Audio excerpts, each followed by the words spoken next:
Të dashur shqiptar, Sali Berisha politizon ditën e Pashkëve. Mirdita, thot ai. Së pari të dashur qytetar dhe qytetare, ju uroj edhe një herë nga zemra gëzuar Pashkën. Pashkën tjetër më mirë ta festojmë. Së dyti, jam për ju sepse nuk nguroj as ditën e Pashkës të ligjëroj monologun e mashtrimit e Edi Ramës. Sot urrek përsëri të mashtroj shqiptarët lidhur me çmimin stratosferik të naftës. E vërteta, dhe një herë ta dini të dashur shqiptar, se kjo qeveri ka vendosur mbi naftën taksën absolutisht më të lartë në botë.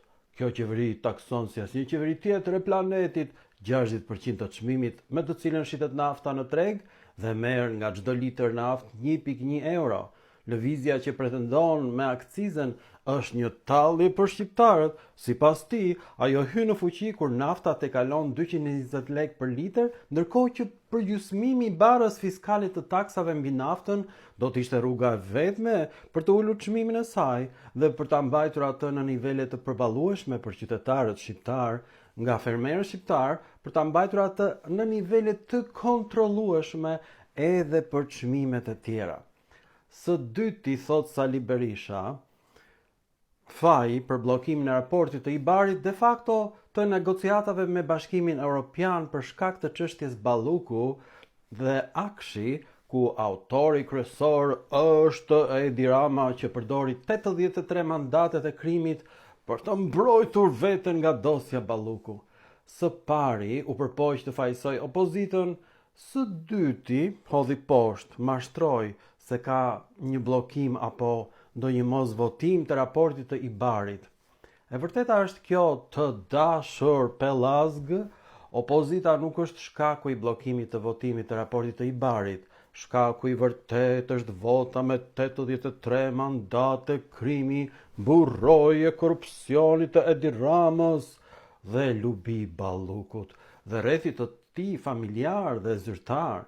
Dhe unë ju garantoj, tha Berisha, se ky bllokim do bëhet gjithmonë dhe më i fortë.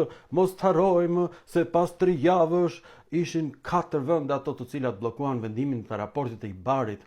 Më 1 prill nuk ishin 4 vende, por ishin 9 vende, një pjesë e mirë të cilave janë pro zgjerimit të Bashkimit Evropian. Pra, edhe një herë me Edi Ramën integrimin nuk ka. Edi Rama është një armik i egër i cili po zëvendëson integrimin e vërtet të Bashkimit Evropian me integrimin e tij me Beogradin. Po zëvendëson pasaportën europiane me pasaportën e Serbisë. Së fundi foli Berisha për fermerët, të cilët janë në një rënje të lirë dhe falimentim të papërmbajtshëm, të pandalshëm. E gjithë skema, gjithë qëndrimi i kësaj qeverie ndaj fermerëve është në sistemimin fiskal, ashtu edhe në subvencionet. Dhe tani së fundi, me çmimin stratosferik të naftës, është një praktik krye kaput falimentimi. Data 17 prill është dita që çdo qytetar Pellazg duhet të dëshmojë zemërimin e tij, revoltën e tij ndaj kësaj qeverie e cila po bën gjithçka për të mbijetuar që të vjedh të plaçkisë edhe më shumë për shqiptarët. Ne harrojmë Berisha, i cili me familjen e tij ishte pikërisht shkaku i firmave piramidale me sudën e cila vodhi parat me të cilët Berisha ju a dha falas apartamentet shqiptarëve, pastaj ju a mori këto lek me sudën. E kuptoni apo jo? Ai e shkatroi Shqipërinë dhe akuzon kryetarin e Partisë Socialiste që po e shkatron Shqipërinë. Tani, Edi Rama ka gjunahet e tij, por nuk mund të përdoret dita e Pashkëve për arsye politike. Nuk mund të përdoret kjo ditë fetare për t'i hedhur benzinë pikërisht unitetit ton kombëtar. Jemi në pragun e një lufte botërore dhe praktikisht po bëhet një kryqëzat kundër vendeve të gjysmëhënës. Është i kryqëzat një lloj si ato të mesjetës. Pra kjo është kryqëzata e pestë, të jemi të sinqert.